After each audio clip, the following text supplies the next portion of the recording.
August the 16th, 1948. Waite Hoyt talks about Babe Ruth on the day he died.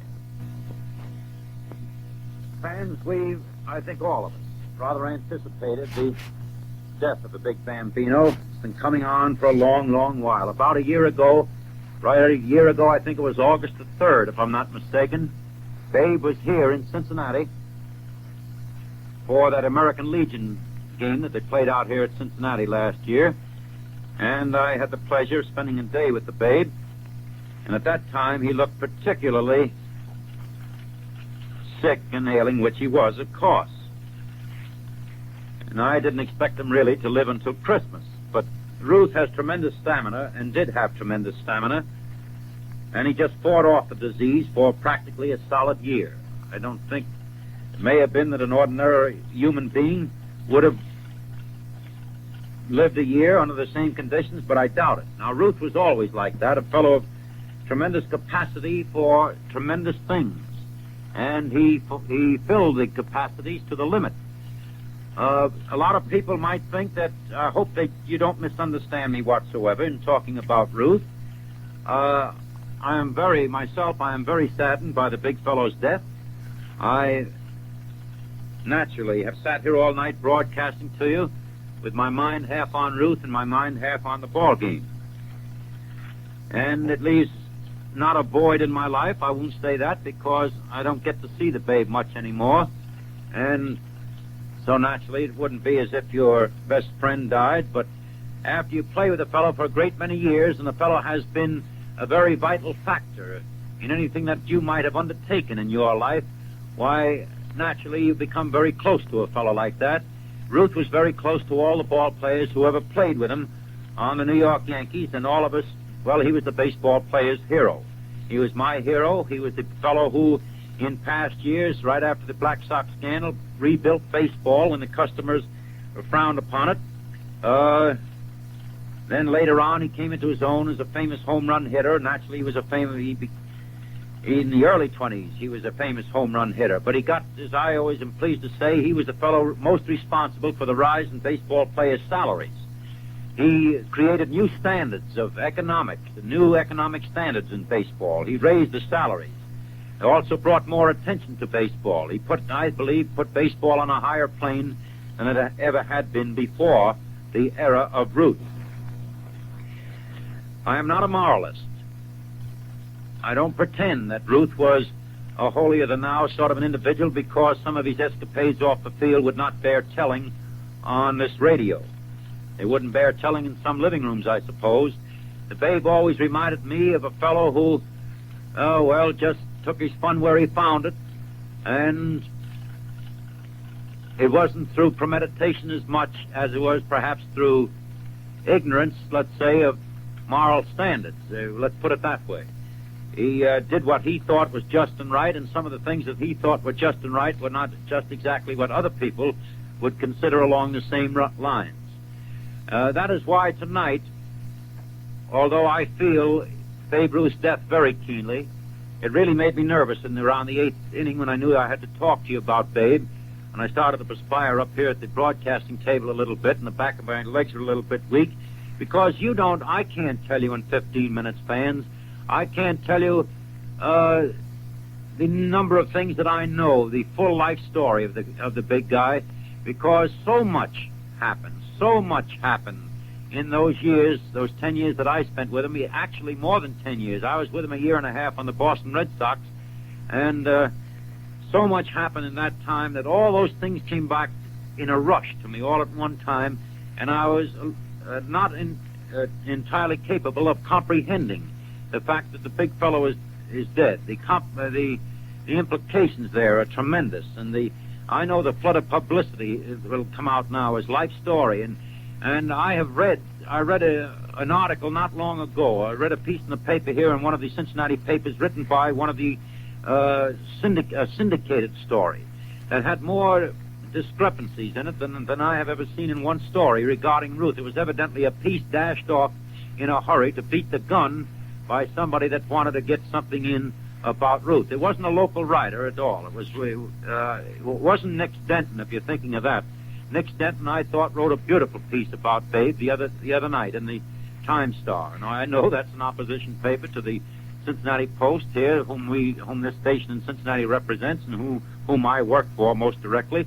But nevertheless, credit where credit is due. I thought Nick Stenton wrote a beautiful piece about Babe the other evening, and Denton hit the nail on the head, because he said what I would have said all along, and that is that Babe led a mighty full life.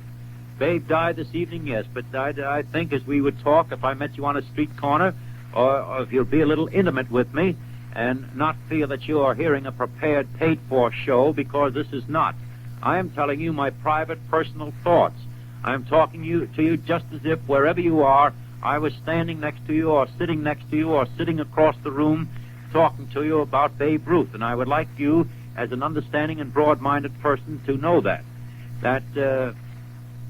Babe did everything there was to do, I think, in life.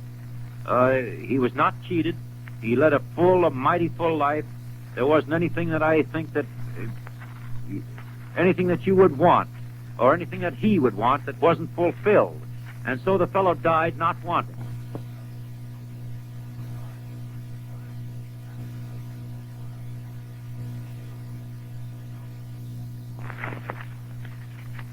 There was only one thing that Ruth was disappointed in. That was the fact that he was never given a chance to manage a Major League Baseball team. That was his biggest disappointment. I know that because he's told me that. And he did hold a resentment toward the game that he practically saved before they never gave him a chance. My opinion on that was merely that they should have given him a chance at some point or other. He may have failed because he had extreme ideas. He may not have been a good handler of baseball men. There may have been some weaknesses in his system somewhere, and he may have failed. But nevertheless, then baseball would have been able to say at least, well, we did give the fellow his chance, and Ruth would have been satisfied to have had that chance. But you know, a very peculiar thing, it strikes me, as I sit here talking to you, that there were two fellows on that New York club, Ruth and Gehrig, who seem to have been designed by the great maker and the great decider to have fulfilled a mission in this great game of baseball, and Gehrig and Ruth. It's strange that two fellows, batting one right after the other in the batting order of the New York Yankees of 1927, considered, and I'm speaking factually now, not through pride or not through my own emotions so much, I'm speaking to you factually, considered by many the greatest baseball team to ever step on a baseball field. Think of the fact, fans, that two fellows who batted one right after the other, and they alternated at times. There was sometimes Ruth batted fourth and sometimes Gehrig batted fourth. But two fellows that died the way they died, suffering for over a year, and two of the greatest sluggers and home run hitters that you have ever seen in shoe leather. And to think that those two fellows passed away, Gehrig suffering the way he did in his latter years from infantile paralysis, and then Ruth suffering from cancer and dying the way he did. And yet they seem to have had missions in life. Gehrig seemed to carry the mission of sort of the American boy, a very different type fellow than Babe Ruth, very as far apart as the two poles.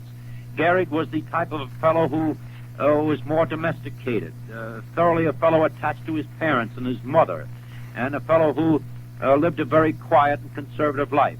Ruth was more the John L. Sullivan type of fellow, robust and around and out and loud and here and there, and the world was Ruth's oyster, and he devoured his oysters as, boy, he could eat barrels of them, if you're putting it in allegorical terms. And he was certainly a different type than Gehrig. And yet it seems that Ruth had his following, Gehrig had his following. And Gehrig came into baseball as a kid that came up from nowhere. The strange thing, both of them came up from nowhere and followed two different paths. Gehrig coming up from the poor parentage, living up near the Polo Grounds in the Yankee Stadium most of his life, and never having seen a big league ball game, despite the fact that he lived so close to those big league parks, for the reason that they never had enough money to get into the parks. They didn't have knothole days back in Gehrig's day. And then Gehrig working his way up to the position that he attained in baseball.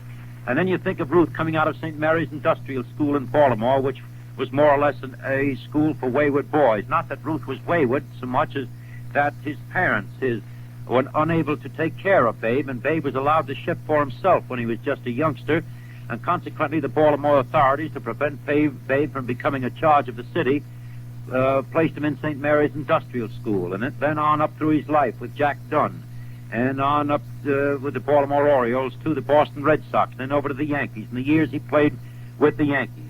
And Ruth came to the big league practically ignorant of the ways of the world. He didn't know. I don't think when Ruth reached the big league, he could distinguish by right or wrong. Lots of times, man in his heart can distinguish between right or wrong. It's sort of a native instinct in a man to know the difference between right and wrong. But the pressure of glory upon Ruth overrode any instinct he might have had in that direction. Now, touching just back to that 1927 and 1928 Yankee club, listen, is this striking or is it not? I'll continue about Ruth in a moment and tell you a few things about the lighter side of his career. But nevertheless, just consider this. I often consider the 28 team of the Yanks as good as the 27 team. And here are the fellows who have died. Imagine this, from one team, a great team. Ruth, Gehrig, a catcher by the name of John Grabowski, Urban Shocker, a great pitcher, Herb Pennock, another great pitcher, Tony Lazzari, a great second baseman, Miller Huggins, a great manager, Gene Robertson, a substitute third baseman who disappeared. No, I don't know whether he's dead or not, but nobody ever heard from him. And the traveling secretary of the New York Yankees at that time, Mark Roth. All of those people who were intimately connected with the 27 team and the 28 team have passed on. And that if it was back around 1898 or 99 or something, or 1906, you might rather expect it. But after all, 28 years, 1928 is only 20 years ago, and I think that all those fellows have gone. So I played on those teams. Kind of scary, isn't it? But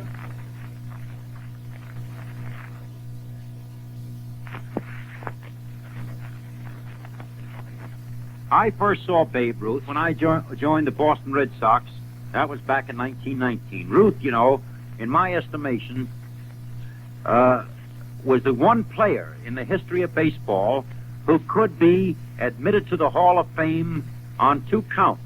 One as a pitcher, and later as a home run hitter. Of course, he made his big reputation as a home run hitter. But nevertheless, he was a marvelous pitcher. He holds records in pitching, and I believe until Lefty Grove broke the left-handed pitching record, I think Ruth had the best winning percentage of any left-hander in the business. I'm not quite certain of that. I might be a few points off there, but I believe it was something like that until... It may be that Hubble broke it later on, too, but for a long while, Ruth held the left-handed pitching winning percentage record. And I first saw him. He was a combination pitcher and hitter. That was when Ed Barrow, who was managing the Red Sox in 1919, made that shift from Ruth to the outfield, and Ruth to the outfield, and Ruth sometimes as pitcher. When I arrived in Boston, he was playing left field more than he was pitching. He came in to fill in some pitching turns, but he stayed out there. I know I was just a kid, and those were the days before the lively ball, of course. And those were the days when a home run was a premium, not today when it's held so cheaply. And I remember one particular series, one of the first series that I ever saw Ruth play. And that was against the old Chicago White Sox, the team that turned crooked. But nevertheless, they were still trying to win the pennant. That was 1919, and lefty Claude Williams, one of the fellows that turned crooked, was pitching for the Chicago White Sox, and despite the fact that Williams turned out sour, he nevertheless was a great left-hander. And the game was the first game of a doubleheader in Boston, and Ruth came up to the plate in the ninth inning and hit the ball over the left field fence. Now, to most baseball fans, that wouldn't mean as much to a baseball fan as it would to a baseball player. But don't forget that back in 1919, that just wasn't done. Left-handed batters knocking him over the left field fence. And he just didn't hit it over the left field fence. He hit it off a left-handed pitcher over the left field fence. And he was a left-handed batter, and the ball carried a tremendous distance. And even the White Sox, in between the games, all rushed into the clubhouse. They were trying to win the pennant, mind you. And they rushed into the clubhouse to congratulate Ruth on that particular sock, because even they had to admit it was a tremendous feat, and that was with more or less the dead ball. And that ball didn't go so far. There are plenty of stories. Now, here's another thing why Ruth is uncanny. This epitomizes, I believe, the entire life of Ruth. He had the knack of doing the most uncanny things at the most uncanny times. And even in death, if I may mitigate my talk a little bit here, even in death, the fellow had to be uncanny, did he not? Here 2 weeks ago, or is it 2 weeks ago, the Babe Ruth story opened in New York. The first night of the picture, the Babe Ruth story, July the 26th, it opened in New York City. The moving picture of Babe Ruth's life, or it's supposed to be. I understand the picture has only carried some incidents of his life, and more or less where he sympathizes with kids all through the picture, which he did too. That was part of his life, but not to the degree that the picture shows. But there he was, a sick man. He went down to see the opening of that picture in a theater in New York, and here was the big fellow, could hardly stand up. He had to be assisted into the theater, and you might say that was his last real physical exertion. He was taken home from seeing the picture of his own life, taken home and then taken to the hospital, and by George dies just when that picture is being released. Now, after seeing it. Now, that is the way that he did everything. I mean, it's strange, I know it, but if I was talking to you in your living room, as I said before, I would tell you that. It's a strange thing that you think that the big Babe had to die 2 weeks after the picture was made. Or not made, but released. And that's the way he always was. He was an uncanny. He'd appear before a large crowd on a Sunday, and he'd hit a couple of home runs and satisfy somebody on a Monday in Boston, when the Yankees would go to Boston, when the Red Sox were last in the league, and Monday there'd be 500 to 600 or 1,000 people out there. Maybe he'd strike out a few times. Wouldn't look so good, but put a big crowd out there, and he was Ruth again. He'd hit, and it came down into the clutch, and yes, he's failed in a pinch. I couldn't sit here and say that he came through. He used to lead the league in strikeouts. He used to strike out more than any batter in the league, and he could be struck out. George Herman was one of the greatest pitchers ever pitched to him, but nevertheless, he can. If you must consider the overall pattern of his life. It wasn't that Ruth hit some longer home runs than Greenberg or Fox or Hornsby or Ralph Kiner or anybody that you care to mention. That isn't the deal at all. Ruth, I do think his longest home runs were longer than the longest home runs of other batters, but I also believe that other batters have hit lots of other home runs longer than lots that Ruth have hit. Don't forget, he hit 714 in his life, and lots of those were dunkers that just did get into the seats, the little cupcake home runs, those little things that fall in there. He hit quite a number of those, but by the same token, it was because Ruth could hit him so far and so often, and over the long period of years which he did, that made him the home run hitter he was.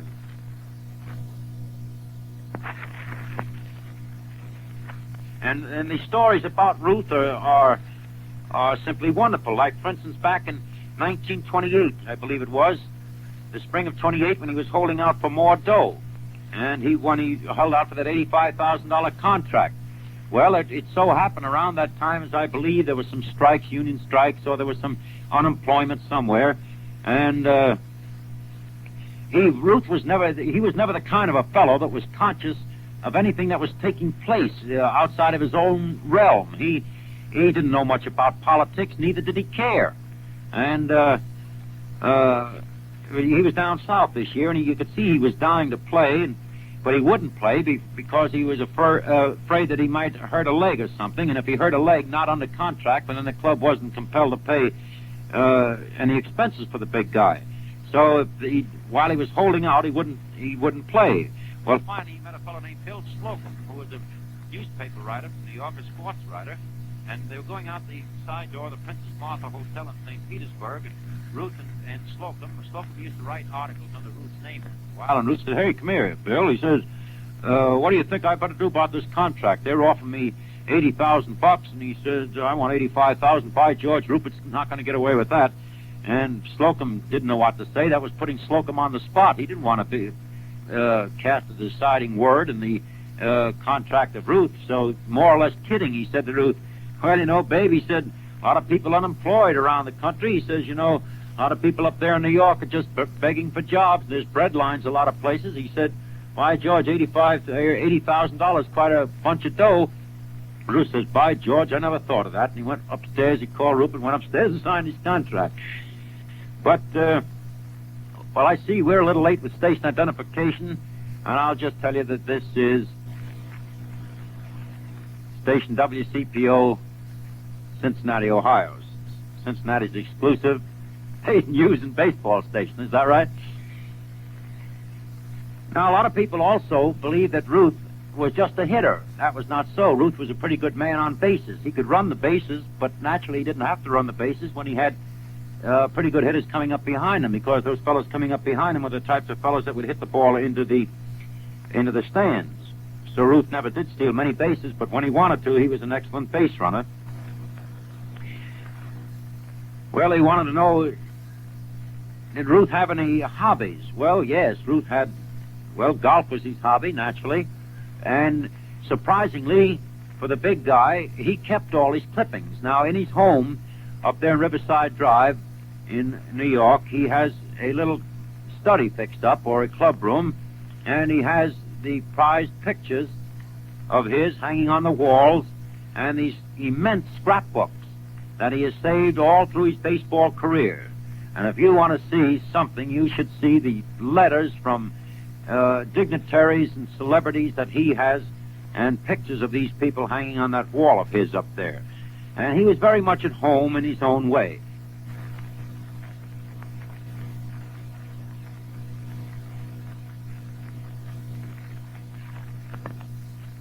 Now, here's one of the inaccuracies I read in a story.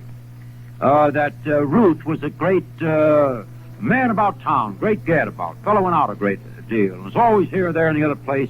Now, don't you ever believe it. I don't think that you ever heard of Ruth in a nightclub in his entire existence.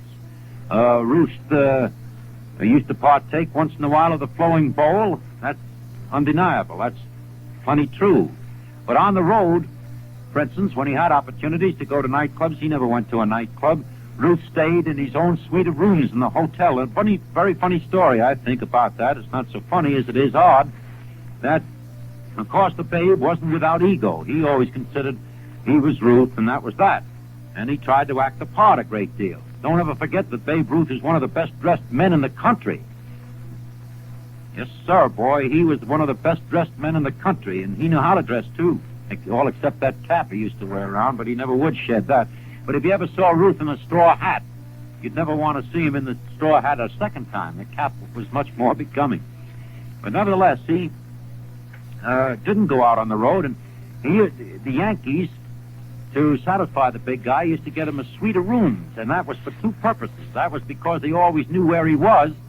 They always knew where he was because he'd always stay in the hotel, and he had a very red dressing gown and red Moroccan slippers, and he'd sit up there in his room after the game, up in his suite of rooms, and he'd entertain like the king, the Maharaja. And the door was always open. There were never any locked doors in the room. And I, for instance, like in the Book Cadillac Hotel in Detroit, with Babe holding court, why, it was nothing to see 200, 250 people pass through those rooms during a night, getting signatures, and Babe treating them to this and treating them to that. The king was holding court, always. And he never went out in New York, any of those public places at all. He was never seen around those places. If he ever went to a place to take a little drink of beer or something, and there was a place named Donahue's over in New Jersey, that Babe used to cross the river, and Donahue built a special room in that place for Babe to go. He'd go over that room with his party of friends and his wife and perhaps a few other friends, and go over there, and that's where they'd have dinner. Over in Donahue's, in that room, when Ruth wasn't in it, was locked. Nobody ever went in it, and Donahue kept everybody out of it.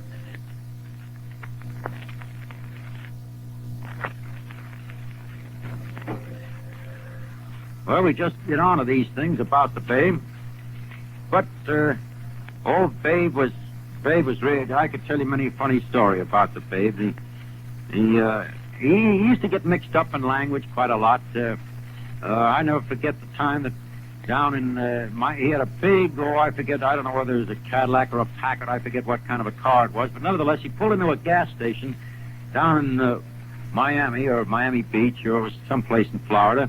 I think it was Palm Beach. That's where it was. It was Palm Beach, and one of the 400 of Palm Beach happened to pull into the same gas station in a Rolls Royce, and while the attendant was filling up the gasoline tank of the Rolls Royce, he happened to drop a remark, as an attendant might be, that was Babe Ruth in that big red job next to the Rolls Royce, and of course curiosity got the better of the lorgnette in the next car, and so she leaned out of the car and said to Mr. Ruth, just to make conversation, she said, "Oh, Mr. Ruth," she said, "I admire your car so much," and said, "Could you tell me, are those brakes, those four-wheel brakes, just the time of the new four-wheel brakes," she said, "are they hydraulic or are they mechanical?" Ruth looked around at her and says, "Madame," he says, "I haven't the slightest consumption." Oh, it reminds me of the time, too, back in 1933, right after right during the World Series of 1933, Washington played the New York Giants, if you recall, and the Giants beat Washington in the 1933 series. But Ruth went down there as sort of a sports writer. He was asked to cover the series, although he had somebody doing the writing for him. And Babe was invited around the White House to meet President Roosevelt. Roosevelt was serving his first year in office that year, 1933, and the president had always been a great baseball fan, and so Babe was invited around to meet President Roosevelt with a number of other newspaper men. So Babe went around to the White House, and he was ushered into President Roosevelt's presence, and President Roosevelt extended his hand in greeting and said, "Why, Babe Ruth, if I'm not glad to see you." He said, "How are you, Mr. Ruth?" And Ruth said, "Oh," he said, "I'm fine. Great, Pres." So the president said, "Well, perhaps you don't recall, Mr. Ruth." He said, "It was back in 1920. He says, when Governor Cox and I were running for office, and he said I was running on the ticket with Governor Cox, and I was running for vice president. And he said, I met you before in Binghamton. You probably don't recall that, in Binghamton, New York, Mr. Ruth." He said, if you recall, he said, our trains arrived simultaneously at the Binghamton station, and he said there was a crowd of some 6,000 to 8,000 people down at this station to greet us, and he said we alighted from the train, and Governor Cox and our secretaries proceeded to the hotel, and up in the hotel I happened to turn to Governor Cox, and I said, "Governor," I said, didn't you think that was wonderful down at the station, the way so many people, such a large turnout to greet us? Why, sure we're going to be quite popular in this town." And before Governor Cox could answer,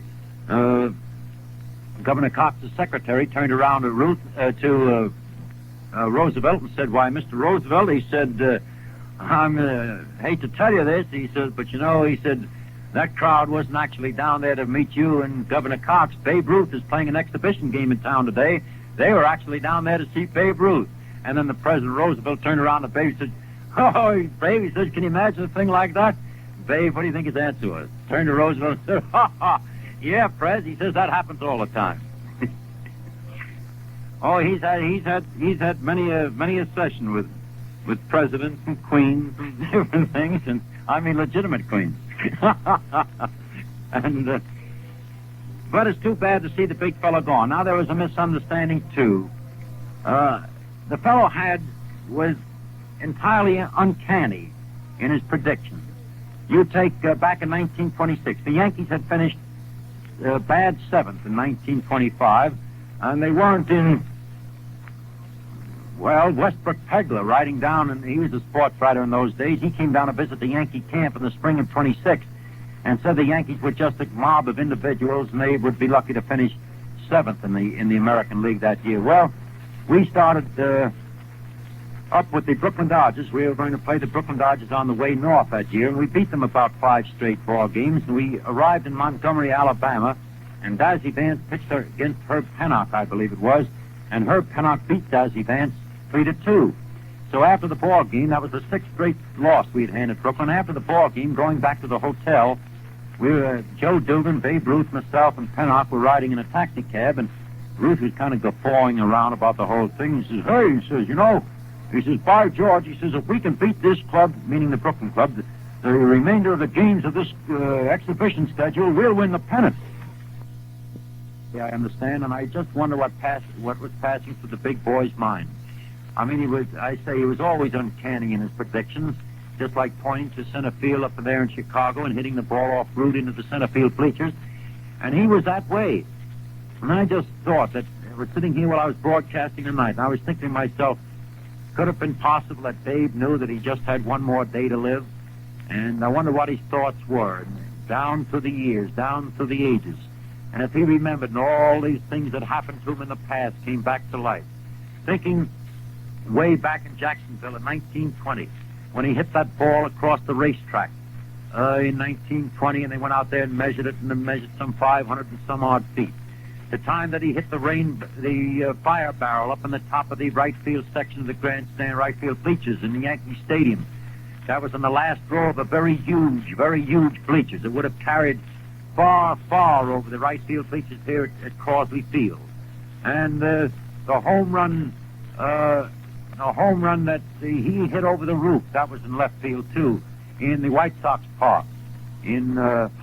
I don't forget the year though, but it was over the left center field roof, and that stand is double decked and it stands back there quite a distance. Then the time in Chicago that Mark Roth, who was also dead, whom I mentioned earlier, rushed down to the bench and said to Miller Huggins, said, Miller, if we don't get this game over pretty quickly, we're going to miss that train for New York.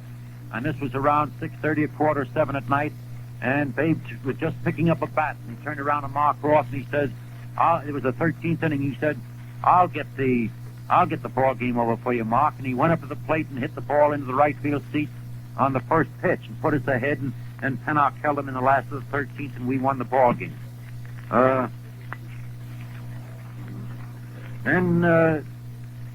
Babe, people want to know whether Babe was superstitious and whether he alibied. Yes, Babe was superstitious, and he did alibi a lot. There wasn't any doubt about that. When he'd get in a slump, he'd look for little things to bring him out of it, little things to satisfy his ego, I suppose.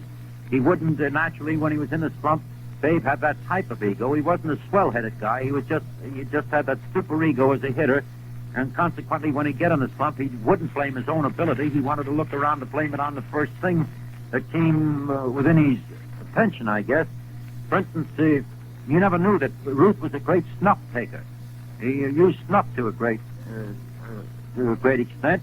Used to use some snuff called Copenhagen. And he put that snuff up his nose, and when he would sneeze afterwards, it sounded like Ferdinand the Bull.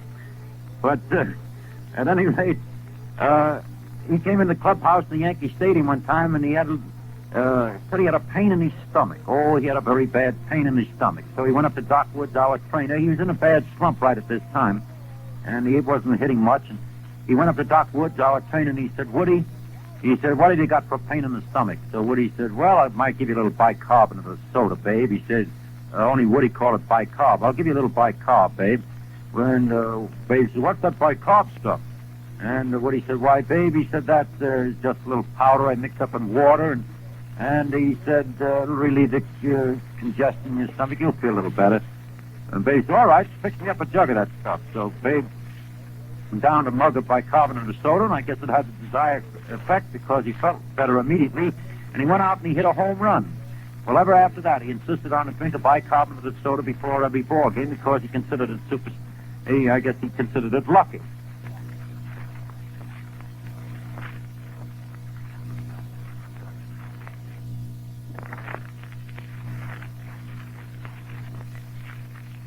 You know, Ruth would never eat in the main dining rooms, not because he was snooty or anything like that, but people used to bother him so much that he never could get time to eat or never get his dinner down. Of course, they do say Ping Bodie used to room with him back. He was the one that coined the expression. Ping Bodie used to room with him way back in the early 20s. Ping was quite a character himself. Ping Bodie, I don't know if you remember him or not. A little Italian fellow from the coast, little round man, looked like a billiken, but they're a great pair, Ruth and Bodie, and one day somebody wanted to know whether Ping was rooming with Ruth, and Ping says, for goodness sakes, no. He said, I only room with his suitcase. But there we developed a superstition on the Yankees about rooming with Ruth. Later on, nobody would room with him because all the fellas like Ping Bodie, Bobby Roth, Chick Buster, and these different roommates that he had from time to time, Jimmy Reese, Billy Werber, I don't know that Billy Werber roomed with him or not, Jimmy Reese, but they were all let go. I mean, Ruth would laugh, but the roommates didn't. So nobody wanted a room with Ruth because the superstitions about that. All these stories, though, about the Big Babe and about his home runs. He hit a home run in Detroit. He hit it over the right field fence. Well, the ball happened to land in the passageway to a street out there and continued on downtown. Somebody chased it on a bicycle. They said that was the longest home run ever hit. Now, that's serious. I mean, somebody wrote in one time when I told that story, said something about a home run being hit into a boxcar, and they closed the door on the boxcar, and the train started, and the home run went all the way to Milwaukee or something. Well, I mean, that's more or less of a joke, but this one was hit over the right field fence and rolled down the street, and some kid chased it on a bicycle. And Ruth would give a kid $5 if he brought around a home run ball that he got in the street, because Ruth saved all those balls, and he'd give the kid $5 and a pair of passes.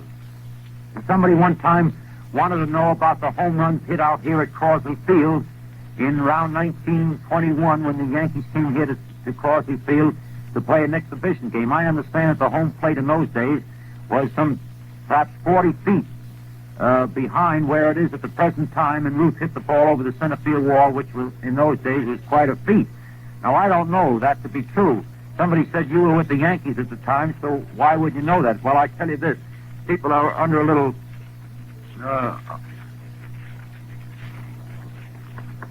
the home plate was 21 feet further back than it is at the present time. But you see, when the Yankees went on an exhibition trip, they stopped off. Now, for instance, the Yankees might come from New York to come to Cincinnati to play an exhibition game and then hop a train for Chicago after the game. Well, they'd send just the required amount of pitchers to pitch the exhibition game, and the other pitchers wouldn't come to the exhibition town. They'd be sent on ahead to the town that the team was going to open in. So I wasn't here. I didn't see Ruth do that back in 1921, but they tell me he parked a couple. But to show you uncanny things, too, I mentioned this the other day on a broadcast. This might be repetitious for somebody else. But I don't know. I think it was Barnhart. If it was Barnhart or... Anyway, it was a third baseman for Pittsburgh, and the Yankees were playing an exhibition game in Pittsburgh. That was the days in the old park, and the right field fence was a tremendous distance from the home plate. That was before the right field pavilion was erected and cut off part of right field. And Ruth was a big hero in those days, and of course, everybody wanted to see what made the big guy tick. So he didn't hit a home run. They had 26,000 out for this exhibition game, and it was more or less of a joke game. Everybody was having a good time, more or less. But Ruth didn't hit any home runs in this game this particular day, and the last time at bat, why, whoever was pitching, I don't forget who it was, Lee Meadows, and I forget who the pitcher was over there, but nevertheless, they got 2 strikes from Ruth. They pitched him another ball, and Ruth popped it up. And it was a foul fly outside of third base, and whoever the third baseman was went over there under the ball. It wasn't Price Trainer. This is before Trainer arrived in Pittsburgh. But dropped the ball deliberately. Being a good sport, this is third baseman for Pittsburgh realized that the fans had come out to see Ruth hit a home run, and he was going to give the Babe another chance if possible. Now, if you're a ball player, you understand that even if you lob the ball up to the plate, it's very difficult to hit a ball a long way. It's probably more difficult than if you don't know what's coming, because it makes you over-anxious. And just to say that they laid one in there for any particular batter to hit doesn't mean that the batter can hit it. That is out of the park. It's really a tremendous feat, even if you know what's on the ball or how fast it's going to be thrown or what it's going to do to hit it out of the park. That's not always possible. So this third baseman dropped the ball deliberately. It was just an exhibition game. Everybody had a good laugh, and they allowed Babe to take another swing. Babe hit the ball a country mile over the right field fence in Pittsburgh when it was way back. And you can imagine how that thrilled the people over there, because that's the type of a feat that couldn't be done couldn't be done once out of 100 times, even if you knew what was coming.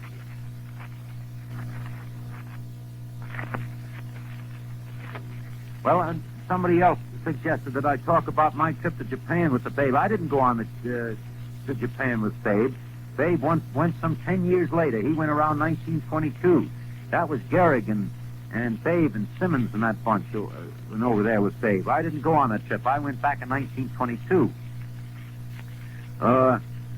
But you know, Babe, on that trip, I'll tell you a hot story about that. Over in Japan, well, I was up in Ruth's apartment one night. Well, get this.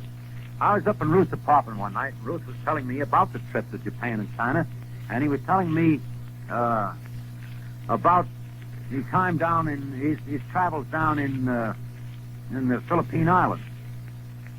And he kept on talking, and if you'd heard the big fellow talk, you could understand what I'm trying to explain to you. But anyway, he was sitting up there, and he was saying, we were down there in the Philippine Islands, he says, and those Hawaiians down there, he says, why, they gave us a pretty good game. And then Mrs. Ruth would stop the conversation, and she would say to the Babe, not Hawaiians, Babe, Filipinos. And Babe said, all right, then, Filipinos. And he says, so we were down there in the Philippine Islands, and he says, it was Gomez and myself and Earl Whitehill and the rest, and he says, and those Hawaiians, and Mrs. Ruth would say, not Hawaiians, Babe, Filipinos. And Babe said, all right, Filipinos. He says, so, we played them out there one day. He said they had kind of a fresh pitcher pitching for him. He said he was going to get out the big Babe Ruth, and he said, finally, I hit one off and hit it over the center field wall. He says, but those Filipinos, those Hawaiians, he says, they were pretty, and she said, not, Babe, for the third time, not Hawaiians, Filipinos, Babe. And he says, Filipinos? What the heck's the difference? He says, why does it make any difference? I hit the home run, didn't I? So he's telling also about New Year's Eve, I believe it was, in Manila Harbor, and they had the American boat was docked, and they were going to have this party on the boat, and the boat was to sail that night, and there was Mrs. Gomez, Lefty Gomez, and Mrs. Gomez had the seat to the left of the Babe, and they were passing caviar, and every time that the caviar was passed, why, it seemed that Babe said, gee whiz, says, every time that caviar bowl was passed, he says, get her to come around to the left, he says, and he says, get to Mrs. Gomez, and Mrs. Gomez says she'd scoop out that caviar, he says, she'd drop it on that plate there, and by George, every time the bowl got to me, it was empty. He says, why, that Mrs. Gomez says, he used to tell this to Lefty, he says, Lefty says, that wife of his, he says, she would eat that caviar like a seagull eating fish. He says, she'd just go, galoop, galoop, galoop, and he says, down would go all the caviar. He says, I never even got a spoonful all night long. But he was a master. There wasn't any doubt about it. I always remember St. Louis. And what fun he used to have. The Babe was just a big overgrown kid. Just a big, good-natured guy, and carried that sort of spirit right on all through his life. He used to like spare ribs a great deal. And down in St. Louis, why, whenever we leave St. Louis, he used to leave from a little station out of town, and the Babe would always send some messenger of his ahead in a taxi cab, and he knew some German woman down there in St. Louis who used to cook up these spare ribs. And boy, I'll say they were good, but he used to order racks and racks and racks and racks of spare ribs, and she used to send them down cooked in cartons down to the Bremen Avenue, I believe it was, the train down there, and then he'd hold forth in the compartment on the train, and he'd sell these spare ribs at a half a dollar a rack to the ball players. He wouldn't give you any, he'd make you buy them. But all the ball players would rather eat the spare ribs than go in the dining car. And Babe was, well, he says, gee whiz, fellow's got to get even on this thing, doesn't he? Well, nevertheless, he loved his spare ribs. He'd sit there in the hole, he'd just chew on those things, and what a time he had. But his later years, I don't know whether he spent in lowliness or not. Sometimes I think maybe his heart was a little bit broken because he never landed back in baseball. I could sit here and tell you story after story. There's so many of them. As I said at the beginning of the talk, Ruth and Gehrig were opposite as the poles. They were much different in character. And Ruth was a little burned up at Gehrig at one time because Ruth took Gehrig on an exhibition tour and signed him for one of these exhibition tours and paid Gehrig, I think it was $15,000 or $20,000 for this exhibition tour. And on this tour, why, it seems that Gehrig, Ruth always claimed that he knew how to get the money. Whether that was true or not, I don't know. But nevertheless, He exacted some kind of a promise out of Gehrig that Gehrig wouldn't sign a contract with the Yankees until he talked it over with Ruth. Ruth felt that Gehrig was underpaid. But nevertheless, Gehrig popped up signing his contract in New York and didn't say a word to Babe about it. And Babe said, told a lot of us later, he said, oh, the trouble with that guy, I'm not going to do anything about him anymore. He can go his own way now. There wasn't actually any open enmity between the two. They liked each other, for that matter, but nevertheless, they weren't the pals that they were before then. Don't you think that Ruth didn't show Gehrig a lot about hitting?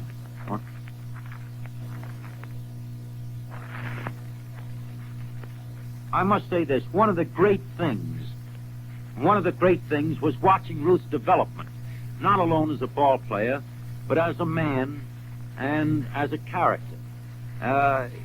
He grew in stature each year. He started from nothing, as you know. And as each year went by, Ruth added a little. Not that he was particularly cultured. He wasn't. He didn't know some of what we call the higher forms of culture. But he did learn some of the social graces, not to any large degree. But he was certainly a different man than when I first saw him up in Boston.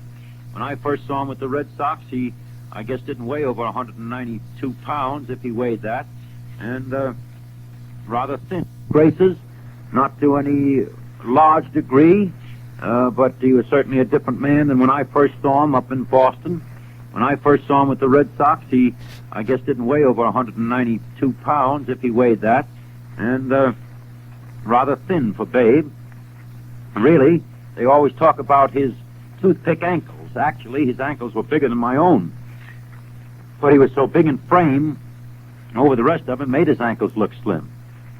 But up there in Boston, he was just a young fellow, and all this was piling in on him, and he didn't just know from nothing, as the expression goes. He didn't know how much he should be paid as a young fellow. He didn't know. All he wanted to do is play ball. He just lived for baseball, just lived for it. I often think that if the Yankees hadn't paid him $85,000, he'd have played for nothing. He was that kind of a fellow. He'd rather play baseball than eat. He loved the game, and he loved to find out new things, and it was just a pleasure for him to go out and swing that big bat. He didn't demand any special privileges. I saw Ruth in the clubhouse after one World Series, when word came down from the front office that some young fellow shouldn't get a full share of, or should only get a quarter share. Saw Ruth stand up on his feet and argue for this young kid, and I don't think he even knew the kid's name. And Ruth argued that kid should get a full share of the World Series, and by George, the kid got it. And we used to like to go to church with him on Sunday. Ruth would go to church, and he'd have a regular troop going after him, because the Protestants and on the club and some of the Catholics, and they'd all go alike with Babe, because Babe would give it the gesture grand when he's in church. When they passed the plate, he'd whip out a $50 bill, and half the church knew by the way Ruth put that 50 in the plate that it was a $50 bill going in there. And then when after church was over, that was the sight, because then Ruth would stand on the steps and autograph different things for a half an hour or more. And say, speaking of that autographing business, that's actually true. I mean, about the Babe being such a good guy with all the youngsters and with all the fans. I mean, Ruth never lost patience with the fans. He was never was too busy to do something for the fans. Naturally, there are some pests around all the time in baseball and show business, other things like that. But they're not just the once in a while people. They're the guys that always wanted to get something out of Ruth, trying to use him for a good thing. But Babe would, I know another big star in that ball club that used to sneak through the center field fence to avoid the kids and the fans after the ball game was over. But Babe would come right out the clubhouse door, and he'd stand there, and as many cards as there were, as many kids as there were, and as many grown people as there were, he'd stand there autographing whatever there were until it was over. Well, then later on, it got a little burdensome for him, and then because the kids would pick up little papers, any little scrap paper in the street, and autograph. He wanted the kids to pick up these little dirty papers and want him to autograph it. Wasn't any purpose behind it. There wasn't anything except to say that they got Babe's autograph. It wasn't even that purposeful. It was more or less just to have something to do. So later on, Babe would only autograph scorecards, scorebooks, baseballs, and mementos that he knew that the people considered of some value. He was never too tired to do those kind of things. This moving pictures that they made about him. Now, I understand, I don't know, I haven't seen the picture myself, so I shouldn't be in the position of a critic. I'm not a movie critic. I don't know anything about it, except they say they overplay this business of Babe going to the hospital and visiting so many kids. He did go to the hospital, and he did visit kids. But the time that he was fined and suspended in St. Louis, don't get the impression that he was fined and suspended for anything that was like missing the ball game. That's because he was running to the hospital for some kid's dog. That's not true. I mean, let's have the truth about this thing. He just misbehaved in St. Louis and got fined.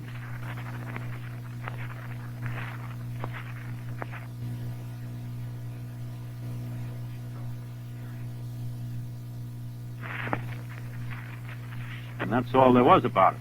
And to make matters worse, when he finally got home after being fined $5,000, his chauffeur had run into somebody and caused an accident that cost him $2,000 more. And those were kind of dog days for the Babe. And I read a piece the other day speaking about him giving a banquet way back around 22 or sometime in there. It might have been later on that they said he did. And acted very contrite about the whole thing. The year he gave the banquet was in the winter of 1925. And like a big kid, he stood up there in the banquet in front of all these sports writers because he had been getting over cocky and he had been riding the chutes, as you might say, and overplaying everything. And he practically stood up there and cried and said that he was going to be a better boy and all this kind of thing, like a big kid. But the nice thing about Ruth is that he did it, and he had enough willpower and enough guts about the whole thing to turn over a new leaf, and he actually did, and he became more popular than ever. There's a funny story about that too. You know, at one time in Chicago, a little later on, Miller Huggins, our manager, had thought that there was some possibilities of Babe was kind of chasing around a little again, and they thought maybe Babe was going to kick over the traces. And so Miller Huggins went to Mark Roth. He says, Mark, he said, by George, Mark was the traveling secretary. He said, by George, Mark, he said, you know, if the Babe gets out of hand again, he said, I'm going to have to fine him again. It's going to be drastic. Well, Mark said, is that so? When? He said, well, he said, now? Oh, no, Huggins says, no, I'll have to wait and see. So that night, I guess Babe overstayed the curfew again. He stayed out. We used to have a 1 o'clock rule.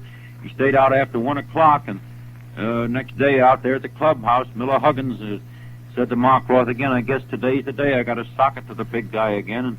And Roth said, this afternoon? He said, no, just tonight. I'll have to get after him tonight. Babe didn't get out there on time for batting practice. He showed up about a half hour late after our batting practice was over. In the ball game, he hit 2 home runs and got a couple of other hits. When they got back to the hotel after dinner, Mark Roth, the secretary, and Miller Huggins, the manager, were sitting together in the hotel lobby. Down comes the Babe in the white pants and the blue coat and a fancy-looking necktie and all dolled up. He's going out again. And Mark Roth hit Miller Huggins a punch in the ribs. He said, you going to find him now? Now? Well, Huggins got thinking about those 2 home runs and those 4 hits. He said, I'll go on with you. He couldn't find the guy again.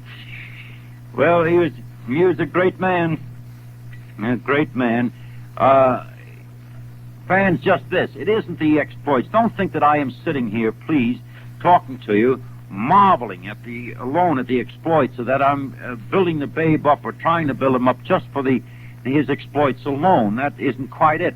He really, if you knew him well, he was a fascinating character. There isn't any doubt about it. I think he's one of the most, I wouldn't know, I mean about all the fascinating characters in the world, but certainly he's one of the most outstanding of his time. He's one of the most outstanding men of his time. You'd have to know him to appreciate it. I've told that to ball players. I've told that to ball players in other clubs who didn't know him. We always said that about the Babe. When we were playing with him, we'd go around and talk about him to other ball players. In the American League, we talk about him. Then when some of the fellows, you'd meet some of the National League fellows, and they wouldn't believe it. They'd say, oh, he's just a guy that hits the ball a long way. All he can do is hit a ball. Well, when you're in his presence and you're around him a lot and you see the things that occur in his daily life from early morning to late at night, and you could walk into a room and you knew just as well, just the moment you stepped across the threshold, that you know it's... You'd always know or feel that there was some great presence in the room because he had that magnetism. And you know, Babe wasn't particularly good looking. He, as they say, handsome. He wasn't particularly a handsome fellow, but there was a certain ruggedness about him that made him attractive to people. And although his talk was particularly rugged at times, nevertheless, the women seemed to like him. Everybody that met him seemed to be drawn to him because he had a warm personality. He really had kind brown eyes, and you look at the big guy and you think, well, by George, one of those kind of things you couldn't get mad at, as if you had a big dog that kind of tore up things around the house, and he'd give you those sad eyes, and you couldn't do anything to your dog. You just couldn't take a sock at him because the dog would look at you with those soulful eyes, and what could you do about it? The big guy was like that. He was like that wherever he went, and the people he met, and the things that he did. And he just led one hectic life from the time it started, I guess, until 1 minute after 7 this evening.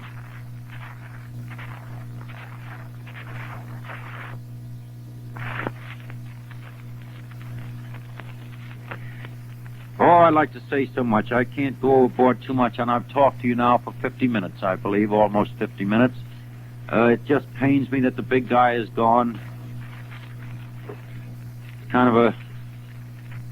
What can you say? You just say a sad farewell to the fellow. But he's lived his life.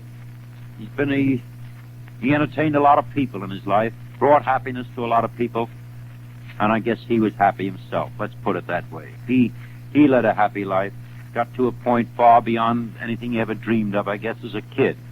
But I know his pleasure was to entertain people, and he derived a lot of satisfaction out of it.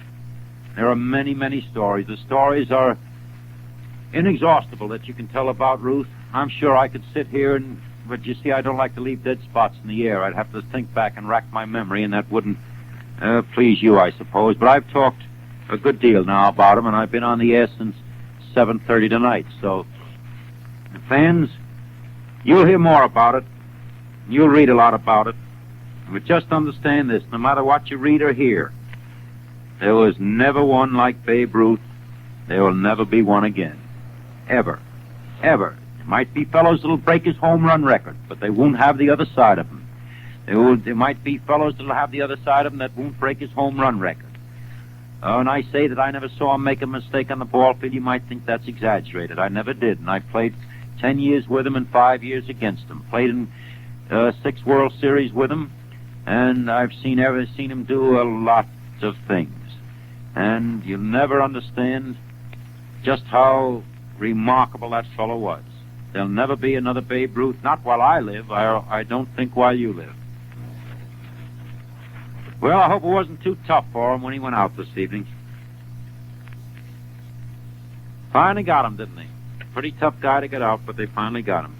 Well, fans, good night to you all. Thank you for listening. We're going to dispense with the burger commercial tonight, or the burger jingle at the end. And just not so much for you fans. I don't want to be... I hope you'll share it with me. Let's put it that way, please. But I'm just going to ask Dick Woods on the control board in there if he, just for the old Babe, won't play Old Lang Syne. Good night, everybody.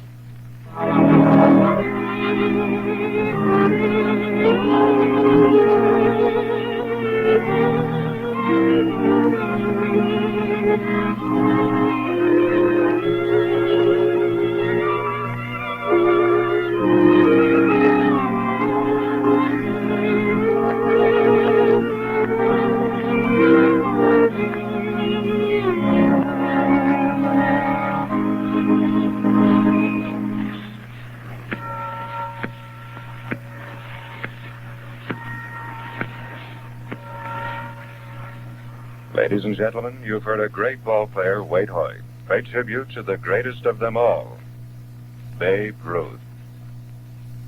This is the Burger Beer Baseball Network.